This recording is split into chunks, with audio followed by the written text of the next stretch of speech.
Palayain ang sarili. Sana mapalaya mo na ang iyong sarili sa entablado na kung tawagin ay buhay. Dito, ikaw ang aktor at ang tao sa paligid mo ang manonood. May sarili kang script ng iyong napag-isipang sasabihin.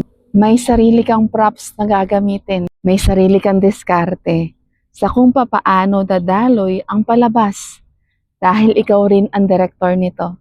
Sana mapalaya mo na ang iyong sarili mula sa nalikha mong palabas na gusto mong makita ng madla. May pinipilit kang ipakita sa iba tungkol sa iyong sarili. May gusto kang sabihin bilang mapagpanggap na aktor. Subalit alam mong hindi ikaw yon. Lumabas ka na sa nakasanayan mong pagtawa kahit may lungkot. Tanggapin mo ang tunay na ikaw nang walang maskara at pagpapanggap.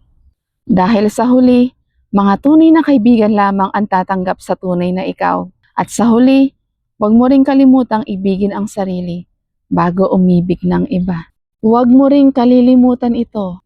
Palayain mo na ang sarili mo mula sa nakaraan. At isang paalala, smile, life is beautiful.